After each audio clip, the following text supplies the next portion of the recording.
మా latest videos కోసం మా ఈ తెలుగు న్యూస్ ఛానల్ సబ్స్క్రైబ్ చేసి గంట సింబల్ యాక్టివేట్ చేసుకోండి. రేపే శుక్రవారం రమా ఏకాదశి. ఆశ్వయుజ బహుళ ఏకాదశికి రమా ఏకాదశి అని పేరు. ఇది మహిమాన్వితమైన రోజు. రోజు ఇంట్లోని ఆడవారు గుర్తుపెట్టుకొని ఈ కూర వండితే చాలు లక్ష్మీ నారాయణుల అనుగ్రహం కలుగుతుంది. వద్దన్న ధనం వస్తుంది, కోటి జన్మల పుణ్యం వస్తుంది. ఈరోజు ఎవరైతే ఈ కూరను తింటారో వారికి ఉండే దరిద్రాలన్నీ కూడా పోతాయి, ధన సమస్యలన్నీ కూడా పోతాయి, మీ సంపాదన పెరుగుతుంది. కనుక అందరూ కూడా ఈరోజు ఈ కూరను తినండి. అందరూ ఈరోజు ఈ కూరనే వండండి. అలా ఈరోజు ఈ కూరను వండటం వలన, తినటం వలన విష్ణుమూర్తి అనుగ్రహం లభిస్తుంది, అష్టైశ్వర్యాలు సిద్ధిస్తాయి. మరి ఇంతకీ ఈ ఏకాదశి రోజు ఏ కూరను తినాలి అనే విషయాన్ని ఇప్పుడు మనం ఈ వీడియోలో వివరంగా తెలుసుకుందాము. ఫ్రెండ్స్, మిడిమిడి జ్ఞానం అనేక అనర్థాలకు దారి తీస్తుంది కనుక ఈ వీడియోని పూర్తిగా చూడండి. ముందైతే కామెంట్ బాక్స్లో జై శ్రీమన్నారాయణ అని కామెంట్ చేయండి. అలాగే ఈ వీడియోకి ఒక లైక్ కొట్టి మాకు సపోర్ట్ చేయండి.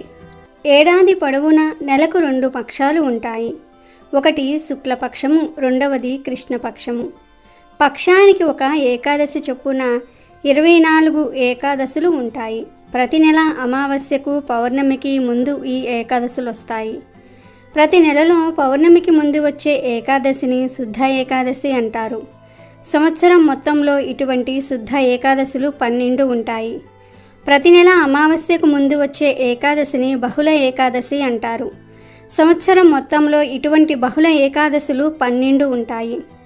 దేవదానవులు ఏకాదశి రోజు ఉపవాసంతో రాత్రింబవళ్ళు శ్రమించి క్షీరసాగరాన్ని మదించగా ద్వాదశి నాడు శ్రీ మహాలక్ష్మి సముద్రం నుండి వెలువడి వచ్చి దేవతలకు ప్రత్యక్షమై వారిని అనుగ్రహించింది. నాటి నుండి ఏకాదశి నాడు పగలు రాత్రి ఉపవాసంతో ఉండి జాగరణ చేసి శ్రీహరిని స్తుతించిన వారికి స్వామి కృప వల్ల ముక్తి కలుగుతుందనే నమ్మకం ఏర్పడింది. ఈ ఏకాదశి రోజు ఆడవారు తలస్నానం చేసి ఇల్లంతా శుభ్రం చేసుకుని ఇంటి ముందు ముగ్గు వేయాలి. శ్రీ మహాలక్ష్మి స్వరూపమైన గడపకు పసుపు రాసి కుంకుమ బొట్లు పెట్టాలి. తద్వారా మీ ఇంటిపై లక్ష్మీదేవి అనుగ్రహం ఉంటుంది, లక్ష్మీదేవి అనుగ్రహం లభిస్తుంది. అలాగే ఈ ఏకాదశి రోజు చేసే దానాలకు అంతులేని పుణ్యప్రాప్తి కలుగుతుంది. కాబట్టి అవసరంలో ఉన్న పేదలకు ఈరోజు ఆహారాన్ని దానం చేయండి. అలాగే వస్త్రదానం చేస్తే కోటి జన్మల పుణ్య ఫలితం లభిస్తుంది. ఇక ఎవరైతే వివాహ ప్రయత్నాలు చేస్తున్నారో అలాంటి వారు పసుపును అవసరంలో ఉన్న వారికి దానం చేయండి. ఏకాదశి రోజు పసుపును దానం చేస్తే వివాహం కాని వారికి సత్వరమే వివాహం కుదురుతుంది. ముఖ్యంగా ఏకాదశి నాడు పగటిపూట నిద్ర మానుకోవాలి. కాబట్టి మధ్యాహ్న సమయంలో పొరపాటున కూడా నిద్రపోకండి. అలాగే ఈ రోజున చేసే గోసేవకు జన్మల అదృష్టం కలుగుతుంది. కాబట్టి ఈరోజు మీ దగ్గరలో ఉన్న గోశాలకు వెళ్ళి గోమాతకు పచ్చిగడ్డిని ఆహారంగా తినిపించండి. అలాగే అరటి పండ్లను కూడా తినిపించండి. ఇలా ఏకాదశి రోజున గోమాతకు ఆహారం తినిపిస్తే మీ కుటుంబం మొత్తానికి సకల ఐశ్వర్యాలు వరిస్తాయి.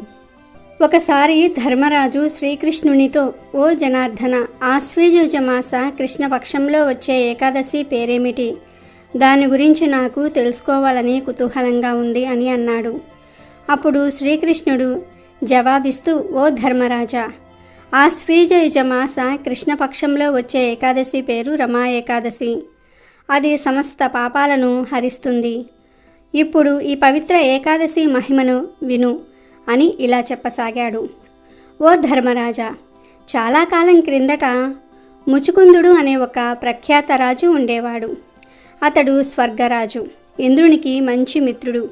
యమరాజు, వరుణుడు, కుబేరుడు, విభీషణుడు వంటి మహోన్నతులతో కూడా అతనికి స్నేహం ఉండేది. సత్య సంధుడైన ఆ రాజు సదా విష్ణు భక్తిలో అనురక్తుడై ఉండేవాడు. అతడు తన రాజ్యాన్ని చక్కగా పాలించేవాడు. కొంతకాలానికి ముచుకుందునికి ఒక కుమార్తె కలిగింది. సర్వోత్తమమైన చంద్రభాగ అనే పేరును అమ్మాయికి పెట్టారు. యుక్త వయసు రాగానే ఆమెకు చంద్రసేనుని తనయుడైన శోభనునితో వివాహం జరిగింది. ఒకసారి శోభనుడు ఏకాదశి రోజు తన మామగారి ఇంటికి వచ్చాడు. అది చూసిన చంద్రభాగ కలవరపడినదై తనలో తాను, ఓ దేవా, ఇప్పుడేమి చేయాలి? నా భర్త దుర్బలుడు, ఆకలిని తట్టుకోలేడు. నా తండ్రి మరీ కఠినుడు. ఏకాదశికి ముందు రోజు నా తండ్రి ఒక సేవకుని పంపి ఎవ్వరూ ఏకాదశి రోజున అన్నం తినవద్దని చాటింపు కూడా వేయిస్తాడు అని అనుకోసాగింది. ఈ ఆచారం గురించి వినిన శోభనుడు తన భార్యతో, ఓ ప్రియపత్ని, ఇప్పుడు నన్నేమి చేయమంటావు? నా ప్రాణం రక్షింపబడడానికి, అలాగే రాజ్యాజ్ఞ ఉల్లంఘించకుండా ఉండడానికి ఏం చెయ్యాలో చెప్పు అని అడుగుతాడు. అప్పుడు చంద్రభాగ తన భర్తతో, స్వామి, మనుషుల మాట అట్టుంచండి, నా తండ్రి రాజ్యంలో ఏనుగులు, గుర్రాలు, ఇతర జంతువులకు కూడా ఈరోజు ఆహారం ఉండదు కనుక ప్రభు, ఇక మనుషులెట్టా తినగలుగుతారు? ఒకవేళ తప్పకుండా తినవలసి ఉంటే మీరు మీ ఇంటికి వెళ్ళవలసి వస్తుంది. ఇది మీరు ఆలోచించి ఏదో ఒక నిర్ణయం తీసుకోండి అని చెప్పింది. భార్య మాటలు వినిన శోభనుడు ఆమెతో, నీవు చెప్పింది అక్షరాల సత్యమే, కానీ నాకు ఈ ఏకాదశి వ్రతపాలన చెయ్యాలని ఉంది. నాకు ఏది జరగవలసి ఉంటుందో అదే జరుగుతుంది, అది జరిగి తీరుతుంది కదా అని అన్నాడు. ఆ తర్వాత శోభనుడు పవిత్ర ఏకాదశి వ్రతపాలనకు సిద్ధమయ్యాడు.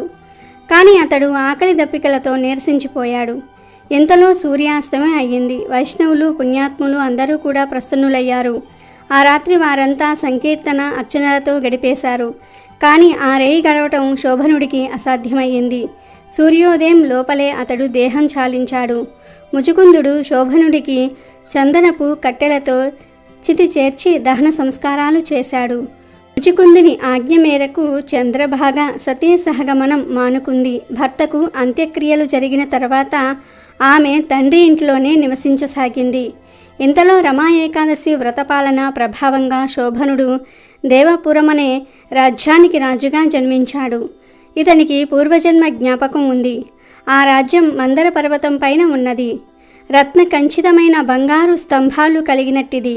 మణి కంచితమగు గోడలు కలిగినదైన ఐశ్వర్యయుత భవనంలో అతడు నివసించసాగాడు. మణిమయమైన బంగారు కిరీటమును ధరించిన అతనికి తెల్లని ఛత్రం పట్టుబడి ఉండేది. కర్ణ కుండలములతో, కంఠాభరణములతో, బంగారు భుజ కీర్తులతో, కంకణములతో అలంకృతుడై అతడు రాజ్య సింహాసనమున కూర్చున్న వాడైనాడు. గంధర్వులచే, అప్సరసలచే సేవించబడుచూ ఉన్నాడు అతడు స్వర్గరాజు ఇంద్రుని వలె గోచరించేవాడు. ఒకరోజు ముచుకుందపుర నివాసి అయిన సోమశర్మ అనే బ్రాహ్మణుడు శోభనుని రాజ్యానికి తీర్థయాత్రలు చేస్తూ వచ్చాడు. శోభనుడు ముచుకుందుని అల్లుని గుర్తుపట్టి ఆ బ్రాహ్మణుడు అతని వద్దకు చేరాడు. బ్రాహ్మణ్ణి చూడగానే రాజు లేచి నిలబడి చేతులు జోడించి నమస్కరించాడు. తర్వాత అతడు బ్రాహ్మణుని గుర్తుపట్టి కుశల ప్రశ్నలు అడిగాడు. తన భార్య చంద్రభాగ, ముచుకుందపుర జనుల గురించిన క్షేమ సమాచారాలు కూడా అడిగాడు. అప్పుడు బ్రాహ్మణుడు అందరి క్షేమ సమాచారాలు తెలిపాడు. అక్కడ ప్రతి ఒక్కరూ కూడా సుఖ సంతోషాలతో జీవిస్తూ ఉన్నారని చెప్తాడు. ఆ తర్వాత బ్రాహ్మణుడు అతనితో, రాజా, ఇంతటి సుందరమైన నగరాన్ని ఇంతకు మునుపు నేనెన్నడూ చూడలేదు. నీకు ఈ రాజ్యం ఎలా లభించిందో చెప్పవలసింది అని అడుగుతాడు. అప్పుడు రాజు ఆశ్వీజ మాసం కృష్ణపక్షంలో వచ్చే రమా ఏకాదశిని పాటించిన ప్రభావం వలనే నాకు ఈ తాత్కాలికమైన రాజ్యం లభించింది. ఓ బ్రాహ్మణోత్తమ, రాజ్యం శాశ్వతంగా ఉండిపోయే విధానమేమిటో నాకు చెప్పు. నేను ఏకాదశి వ్రతాన్ని శ్రద్ధారహితంగా చేసిన కారణంగా ఈ అస్థిరమైన రాజ్యం లభించింది. ఈ విషయాలను చంద్రభాగకు తెలపండి. దీనిని సుస్థిరం చేయగలిగే సామర్థ్యం ఆమెకు ఉంది అని శోభనుడు బ్రాహ్మణుడికి చెప్తాడు. శోభనుడి మాటలు విన్న బ్రాహ్మణుడు ముచుకుందపురానికి వచ్చి విషయమంతా కూడా చంద్రభాగకు వివరించాడు. అది వినిన చంద్రభాగ అమితానంద భరితురాలు అయ్యింది. తాను విన్నదంతా కూడా కలలాగా ఉన్నదని ఆమె పలికింది. అప్పుడు సోమశర్మ ఆమెతో, అమ్మా, నేను నీ భర్తను దేవపురిలో స్వయంగా చూశాను. ఆ పురం సూర్యప్రభలతో వెలిగిపోతోంది. కానీ ఆ రాజ్యం సుస్థిరంగా లేదని అతడు చెప్పాడు. కాబట్టి ఏదో ఒక విధంగా రాజ్యాన్ని నువ్వు సుస్థిరం చేయాలి అని అన్నాడు. అది వినిన చంద్రభాగ తనను తన భర్త చెంతకు తీసుకుని వెళ్ళమని బ్రాహ్మణుని అర్థిస్తుంది. తన పుణ్య పరిపాకంతో ఆ రాజ్యాన్ని తాను సుస్థిరం చేయగలనని ఆమె చెప్పింది. భార్యాభర్తలైన తాము కలిసికొనే ఏర్పాట్లు చేయమని, ఆ విధంగా భార్యాభర్తలు కలిసేందుకు సహాయపడితే పుణ్యం కలుగుతుందని ఆమె బ్రాహ్మణుడితో అన్నది. తదనంతరం సోమశర్మ చంద్రభాగను మందర పర్వత సమీపంలో ఉన్నట్టి వామసేవుని ఆశ్రమానికి తీసుకుని వెళ్ళాడు. దేదివ్యమానమగు ముఖ వర్చస్సు కలిగిన చంద్రభాగ యొక్క కథను వినిన తరువాత వామదేవుడు ఆమెకు వేద మంత్రోపదేశం చేశాడు. వామదేవుడు ఒసగిన మంత్ర ప్రభావం వలన ఏకాదశి వ్రత మహిమ వలన చంద్రభాగ వెంటనే ఆధ్యాత్మిక శరీరాన్ని పొందింది. తరువాత ఆమె వెంటనే వెళ్ళి ఆనందంతో తన భర్తను కలుసుకున్నది. భార్యను చూడగానే శోభనుడు పరమానంద భరితుడై పూర్ణ సంతుష్టుని పొందాడు. అప్పుడు చంద్రభాగ తన భర్తతో, ప్రభు, నా మంచి మాటలు వినండి. నేను నా తండ్రి ఇంట్లో 8 ఏళ్ల వయసు నుండే ఏకాదశి వ్రత పాలనం చేస్తున్నాను. ఆ వ్రత పుణ్యమంతా కూడా మీ రాజ్యాన్ని సుస్థిరం చేసి ప్రళయాంతం వరకు దీనిని సమృద్ధిగా నిలుపునుగాక అని అన్నది. ఆ తరువాత ఆమె వివిధ భూషణాలతో అలంకృతమైన దివ్య శరీరంతో భర్తతో కలిసి సుఖజీవనం గడిపింది. రమా ఏకాదశి ప్రభావం వలన శోభనుడు కూడా దివ్య శరీరాన్ని పొంది మందర పర్వత చర్యలలో విహరించాడు. కనుక ఈ రమా ఏకాదశి కామధేనువు లేదా చింతామణి వంటిది.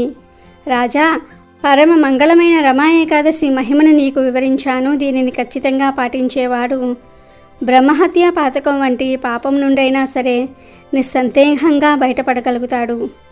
నల్లగోవు తెల్లగోవు రెండూ కూడా తెల్లని పాలే ఇచ్చినట్లు కృష్ణపక్ష ఏకాదశి శుక్లపక్ష ఏకాదశి రెండూ కూడా మోక్షాన్ని ప్రసాదిస్తాయి. ఈ ఏకాదశి మహిమను వినేవాడు సమస్త పాపాల నుండి బయటపడి విష్ణులోకంలో ఆనందంగా నివసిస్తాడని శ్రీకృష్ణుడు ధర్మరాజుకు చెప్పి ముగించాడు. ఇక ఎంతో పవిత్రమైన ఈ ఏకాదశి రోజు ఇంట్లోని ఆడవారు దొండకాయ కూరను వండాలి. ఎందుకంటే ఈరోజు అందరూ దొండకాయ కూరను తింటే చాలా మంచిది. ఈరోజు దొండకాయ కూరను తింటే లక్ష్మీ నారాయణుల అనుగ్రహం కలుగుతుంది. దొండకాయతో పాటు ఈరోజు ఉలవలతో చేసిన కూరను తిన్నా కూడా కోటి జన్మల పుణ్యం వస్తుంది. ఉలవలతో చేసే కూరలంటే ఉలవచారు, ఉలవ పప్పు, ఉలవల కూర, ఇలా ఉలవలతో ఏదో ఒక కూర వండుకొని తినండి. కనుక ఈ ఏకాదశి రోజు అందరూ దొండకాయ కూరను కానీ ఉలవల కూరను కానీ తప్పనిసరిగా తినండి. దొండకాయను కూర వండుకొని తినవచ్చు, లేదా పచ్చడి చేసుకొని తినవచ్చు, లేదా దొండకాయ ఫ్రై చేసుకోవచ్చు, లేదా దొండకాయను పప్పులో వేసి కూర వండుకోవచ్చు, లేదా దొండకాయ 65 చేసుకోవచ్చు. ఇలా ఈరోజు ఏ రూపంలో దొండకాయను తిన్నా అష్టైశ్వర్యాలు సిద్ధిస్తాయి. కోటి జన్మల పుణ్యంతో మీరు కోటీశ్వర్లుగా మారే అవకాశాలు వస్తాయి.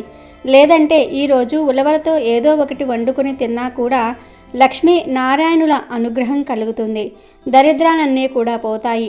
ఎందుకంటే ఉలవలు చాలా బలాన్ని ఇస్తాయి. ఈ ఏకాదశి రోజు ఉలవలతో చేసిన కూర తినాలని శాస్త్రాలు చెప్తూ ఉన్నాయి. కనుక ఈరోజు ఆడవారు గుర్తుపెట్టుకొని దొండకాయ కూరను కానీ ఉలవల కూరను కానీ వండండి. అందరూ ఈ కూరలను తినండి. అలా తినటం వలన విష్ణుమూర్తి అనుగ్రహం, లక్ష్మీదేవి అనుగ్రహం కలిగి మీకు ఉన్న కష్టాలన్నీ కూడా పోతాయి. దరిద్రాలన్నీ కూడా పోతాయి. వద్దన్న ధనం వస్తుంది. ధన సమస్యలన్నీ పోతాయి. కోటి జన్మల మహాపుణ్యం వస్తుంది. కనుక అందరూ ఈరోజు ఈ కూరలను వండండి, తినండి. మీకన్నీ శుభాలే జరుగుతాయి.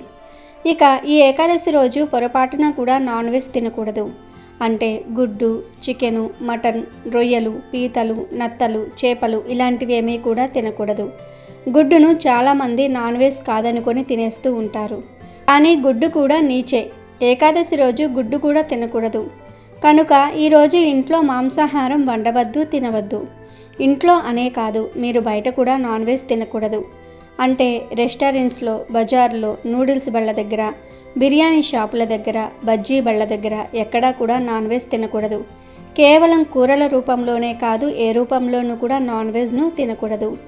అంటే నూడిల్స్, మంచూరియా, బిర్యానీ, బర్గర్లు, పిజ్జాలు, egg puff, chicken puff, chicken lollipop, chicken joints, chicken wings, chicken pakodi, ఇలా ఏ రూపంలోనూ కూడా నాన్ వెజ్ను తినకూడదు.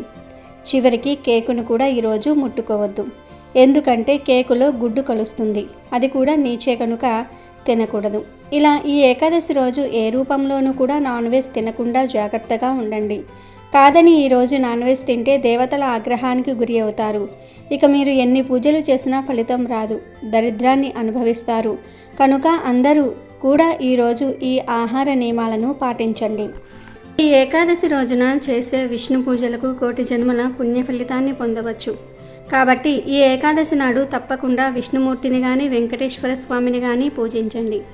ఈరోజు పూజ చేసే ఆడవారు తలస్నానం చేసి ఇల్లంతా పసుపు నీళ్లు చల్లుకుని ఇంట్లో స్వామివారికి పూజ చేయాలి.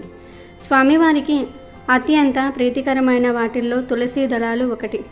కాబట్టి మీ పూజ గదిలో ఉన్న స్వామివారి పటం ముందు కొన్ని తులసి దళాలను పెట్టి స్వామివారికి దీపారాధన చేయండి. ఈ రోజున నువ్వుల నూనెతోనే దీపారాధన చేయాలి. ముఖ్యంగా స్వామివారి పూజలో ఒక పిండి దీపాన్ని వెలిగిస్తే ఇంకా మంచిది. అప్పుల సమస్యలతో బాధపడేవారు ఈరోజు 11 యాలకులను ఒక దారానికి గుచ్చి ఒక యాలకుల మాలను తయారు చేసి ఆ యాలకుల మాలను స్వామివారి పటానికి వేయండి.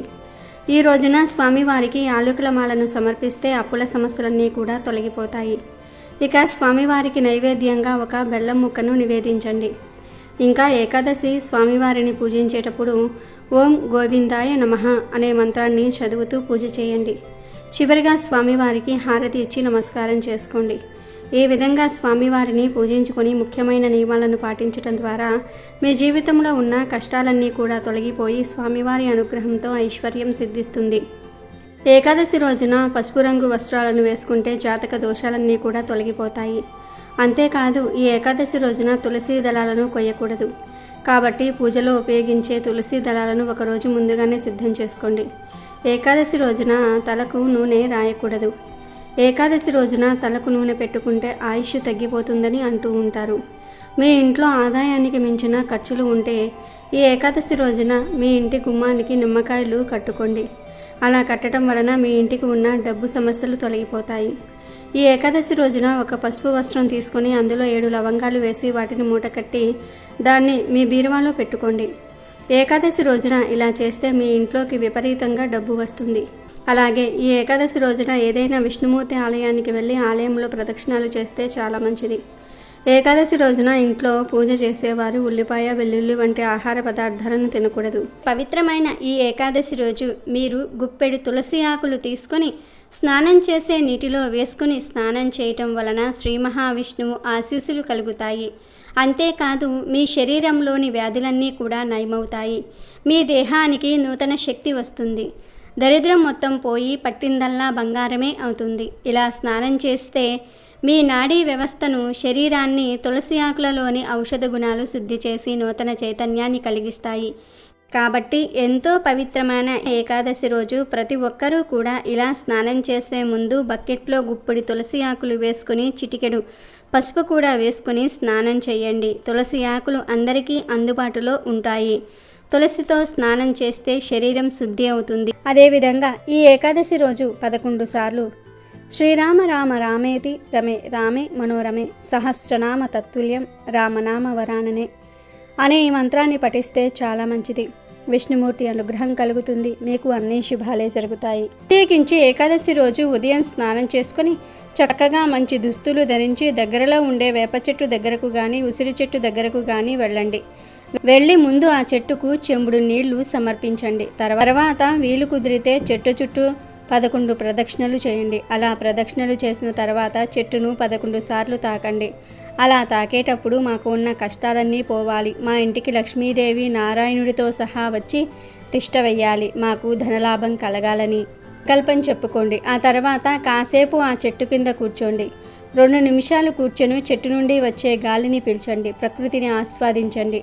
ఇలా ఎప్పుడో ఒకసారి అయినా సరే ప్రకృతితో సమయం గడిపితే మనసుకు చాలా ప్రశాంతంగా ఉంటుంది. దాని వలన చాలా రకాల రోగాలు పోతాయి. ముఖ్యంగా ఏకాదశి రోజు వేప చెట్టును లేదా ఉసిరి చెట్టును తాకితే లక్ష్మీదేవి అనుగ్రహం, విష్ణుమూర్తి అనుగ్రహం కలుగుతుంది. చాలా మంచి జరుగుతుంది. ఉసిరి చెట్టును శ్రీ మహావిష్ణువు స్వరూపంగా భావిస్తారు. ఉసిరిక లక్ష్మీదేవికి ఎంతో ఇష్టమైనది. ఈ చెట్టును శ్రీ మహావిష్ణువు రూపంలో ఎక్కువగా ఆరాధిస్తూ ఉంటారు. ఉసిరికాయల మీద ఒత్తులు పెట్టి వెలిగించే సాంప్రదాయం కూడా ఉంది. ఉసిరి చెట్టులో ఎన్నో ఔషధ గుణాలు ఉన్నాయి. ఆయుర్వేదంలో వాడే ప్రసిద్ధ ఔషధమైన త్రిఫల చూర్ణంలో ఉసిరి పొడి కూడా ఒక భాగం. ఉసిరి చెట్టును పూజిస్తే సమస్త విష్ణు క్షేత్రములయందు విష్ణు పూజ చేసిన ఫలం లభిస్తుంది. ఉసిరి చెట్టు అంటే విష్ణువు ఒక్కడికే కాదు, శివుడికి కూడా చాలా ఇష్టం. పూర్వం శ్రీ లక్ష్మీదేవి భూమిపైకి వచ్చింది. ఆ సమయంలో శివకేశవులను పూజించాలనుకుంది. ఇద్దరినీ ఒకే సమయంలో పూజించాలని అనుకుంది. అప్పుడు ఆమె ఉసిరి చెట్టును ఎంచుకుని ఉసిరి చెట్టును పూజించి శివకేశవుల అనుగ్రహాన్ని పొందిందని పురాణాలు చెప్తూ ఉన్నాయి. శివకేశవులు ఉసిరి చెట్టులో నివసిస్తారని ఈ కథ ద్వారా తెలుస్తుంది. అంతేకాదు ఉసిరి చెట్టు దిగువ భాగంలో బ్రహ్మ కూడా ఉంటాడని విశ్వాసము. ఉసిరి చెట్టు క్రింద పురాణ కాలక్షేపం చేస్తే జన్మజన్మల పాపాలు పోతాయి. అంతేకాదు వేప చెట్టు కూడా ఎంతో విశేషమైనది. హిందూ ధర్మంలో కొన్ని చెట్లు పూజనీయమైన చెట్లుగా, పవిత్రమైన చెట్లుగాను గుర్తించబడ్డాయి. వాటిల్లో వేప చెట్టు కూడా ఒకటి. వేప చెట్టు ఆరోగ్యపరంగా మేలు చేయటమే కాకుండా వాస్తుపరంగాను అనేక ప్రయోజనాలను చేకూరుస్తుంది. శుభకార్యమైన పండగైన మామిడాకులు ఎంత ముఖ్యంగా అలంకరిస్తామో వాటికి మన సాంప్రదాయంలో ఎంత ప్రాధాన్యత ఉందో అంతే ప్రాముఖ్యత వేప ఆకుకు కూడా ఉంది. వేప చెట్టు చాలా పవిత్రమైనది. వైద్యంలో దీన్ని పాత్ర గురించి కౌటిల్యుడు అర్థశాస్త్రంలో వివరించాడు. మన ప్రాచీన ఆయుర్వేదంలో కూడా వేప గురించి అనేక రుజువులు ఉన్నాయి. భూమి మీద అమృతం చుక్కలు పడితే అది వేప చెట్టుగా మొలిచిందని పురాణాలలో కథలుగా వ్రాశారు. వేప చాలా విధాలుగా పనికి వస్తుంది. వైద్యదేవుడైన ధన్వంతరిగా వేపనే కొలుస్తారు. ఎవరైతే జీవితం మొత్తంలో ఒక్క వేప చెట్టును నాటుతారో వాళ్ళు స్వర్గానికి తిన్నగా చేరుకుంటారని శాస్త్రం చెప్తుంది. కాబట్టి మీరు కూడా రేపు వేప చెట్టును లేదా రాగి ఉసిరి చెట్లను ఏకాదశి రోజు టచ్ చేసి శుభ ఫలితాలను పొందండి. ఈ కలియుగంలో చాలామందికి ఏకాదశి ప్రాముఖ్యత తెలియటం లేదు. ఏకాదశి రోజు రకరకాల తప్పులు చేస్తూ ఉన్నారు. ఏకాదశి అంటే ఏక ప్లస్ దశ అంటే 11 అని అర్థం. 5 జ్ఞానేంద్రియాలు, 5 కర్మేంద్రియాలు, ఒక మనసు, ఈ 11 ఉండబట్టే మన జీవితం ముందుకు నడుస్తుంది. ఈ 11 ఇంద్రియాలను పవిత్రంగా అదుపులో ఉంచుకోవటమే ఏకాదశి. నాలుక, ముక్కు, చెవి, కన్ను, చర్మం ఇవి 5 జ్ఞానేంద్రియాలు. వీటి వలనే మనకు సెన్స్ తెలుస్తుంది. ఏకాదశి రోజు ఈ 5టిని పవిత్రంగా ఉంచుకోవాలి. నాలుకను పవిత్రంగా ఉంచుకోవడానికి మాంసం, మద్యం, తాంబూలం వేసుకోవటం, పరుల తిండిని ఏకాదశి రోజు పక్కన పెట్టేయాలి. అలాగే చెవి, ముక్కు, కన్ను, చర్మం వీటికి సంబంధించి కూడా పవిత్రంగా ఉండాలి. అంటే ఇరుగు పొరుగు వారి మీద చాడీలు వినకుండా, చూడకూడనివి చూడకుండా ఉంటే అప్పుడు ఈ జ్ఞానేంద్రియాలను పవిత్రంగా ఉంచుకున్నట్లు అవుతుంది. అలాగే ఏకాదశి రోజు అసలు అభ్యంగన స్నానం చేయకూడదు.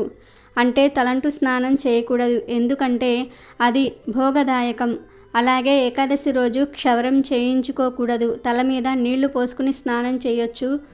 మృత్తికా స్నానం చేస్తే ఇంకా మంచిది.